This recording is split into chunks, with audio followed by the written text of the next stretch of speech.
बिस्मिल्लाहिर्रहमानिर्रहीम। Student subject physics 10th class chapter number 1 exercise हमने start की हुई थी। तो स्टूडेंट एक्सरसाइज में हमारे पास कंसेप्चुअल क्वेश्चन कंप्लीट हो जाते थे। तो आज हम एक्सरसाइज में न्यूमेरिकल स्टार्ट लेते हैं। तो स्टूडेंट आइए हम देखते हैं पहले तो हमारे पास फर्स्ट न्यूमेरिकल क्या है। स्टूडेंट न्यूमेरिकल 1 में कहते हैं कि a mass hung from a spring vibrate 15 times in 12 second. कहते हैं कि हमारे पास एक आपके पास कहते हैं कि मेस है, किसी भी बॉडी का मेस है, उस मेस को आपने हंग किया हुआ है, किसी चीज़ के साथ लटकाया हुआ है, बांधा हुआ है फ्रॉम ए स्प्रिंग के साथ, यानी उस मेस को हमने स्प्रिंग के साथ कहते हैं कि अटैच किया हुआ है और स्प्रिंग के साथ हंग किया हुआ है यानी बांधा हुआ है, और वो स्प्रिंग जो है वो वाइब्रेट कर रहा है यानी वाइब्रेशन कंप्लीट कर रहे हैं 15 टाइम्स का मतलब कि इन 12 सेकंड 15 वाइब्रेशन कंप्लीट करते वाइब्रेट करता है 15 टाइम्स, यानी एक 12 सेकंड में 15 टाइम्स वाइब्रेशन करता है। कहते हैं कि आप कैलकुलेट करें कि उसकी फ्रीक्वेंसी कितनी होगी और उसके पीरियड ऑफ वाइब्रेशन क्या होगा। दो चीज़ें आपसे पूछता है, फ्रीक्वेंसी पूछता है और पीरियड ऑफ वाइब्रेशन पूछता है। तो वो आपको सिंपल ये गिवन कर देता है, वाइब्रेशन गिवन करता है और टाइम भी गिवन करता है। तो पूछता फ्रीक्वेंसी उसकी क्या होगी और उसका पीरियड ऑफ वाइब्रेशन क्या होगा। तो आइए हम इसके आंसर की तरफ जाते हैं स्टूडेंट।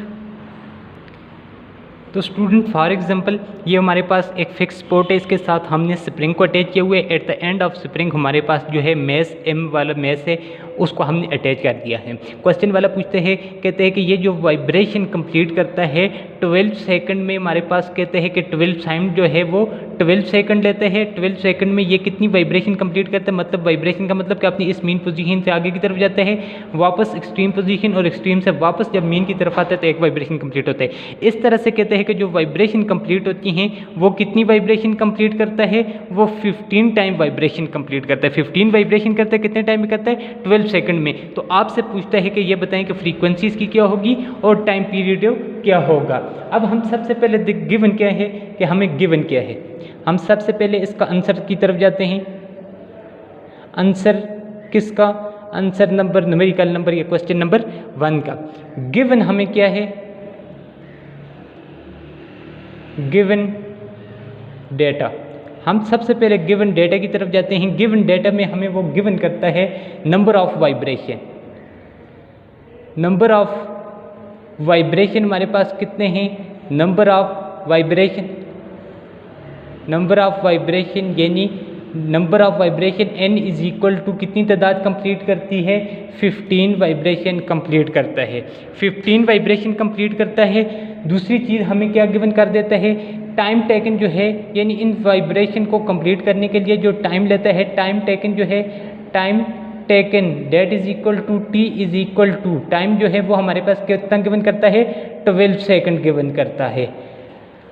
ये दो चीज़ें हमें गिवन करता है। हमसे पूछता क्या है, हमें मालूम क्या करना है, फाइंड क्या करना है, या रिक्वायर्ड क्या है हमारे पास, रिक्वायर्ड है हमारे पास, रिक्वायर्ड है हमें पहली बात फ्रीक्वेंसी हमें मालूम करनी है, दूसरी चीज़ हमें टाइम पीरियड यानी पीरियड ऑफ वाइब्रेशन कितना होगा, ये दो चीज़ें कैलकुलेट करनी है। अब हम क्या करते हैं कि हम सबसे पहले जाते हैं फ्रीक्वेंसी की तरफ। अब देखें फ्रीक्वेंसी हमारे पास किसके बराबर होगी,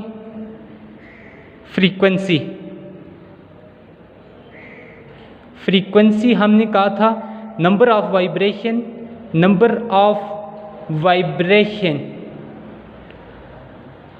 वाइब्रेशन एंड टाइम के कितने वाइब्रेशन कंप्लीट हुए, कितने सेकंड में हुए, ये उसकी यानी कितने टाइम में हुए, कितने वाइब्रेशन कंप्लीट हुए, ये उसकी फ्रीक्वेंसी कहलाती है।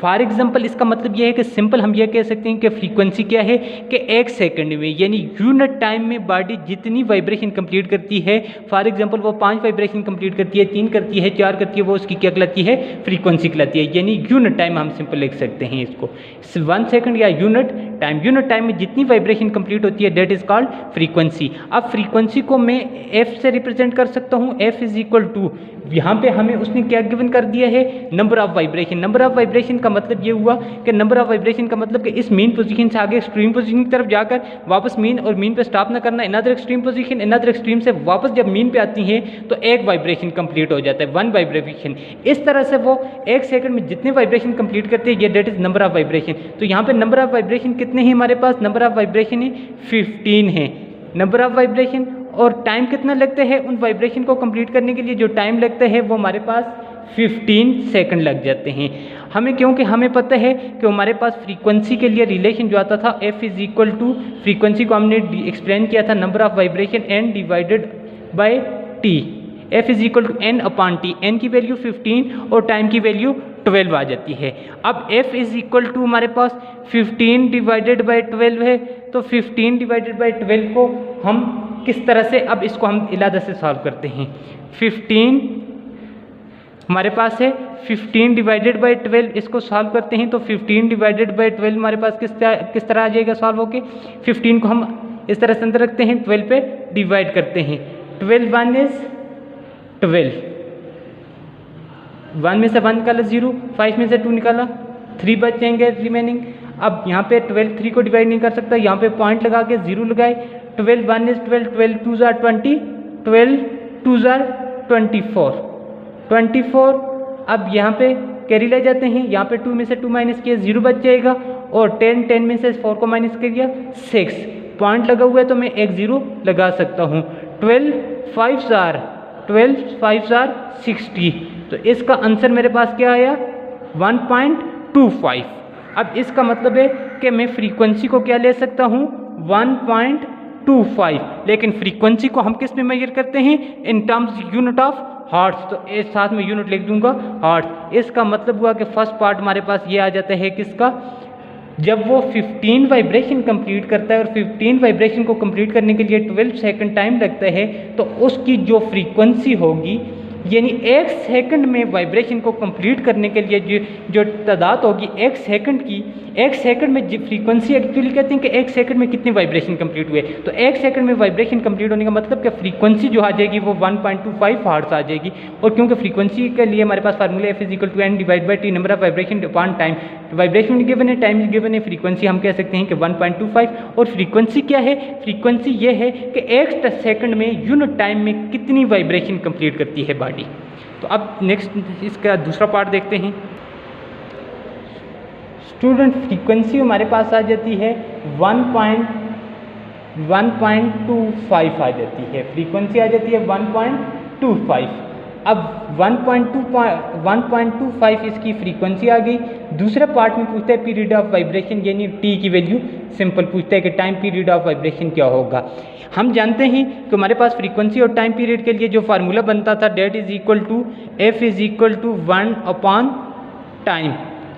अब हम इसको रीअरेंज कर लेते हैं, F T is equal to 1, हमें किसकी वैल्यू चाहिए टी की, टी को यहाँ पे छोड़ते हैं, T is equal to 1 divided by F, T is equal to 1 divided by F की वैल्यू हमारे पास क्या आ जाएगी 1.25 आ जाएगी, 1.25, 1 डिवाइडेड बाई 1.25 हम इसको सॉल्व करते हैं तो हमारे पास आंसर आ जाता है 1.25 है, इसको हम डिवाइड करते हैं।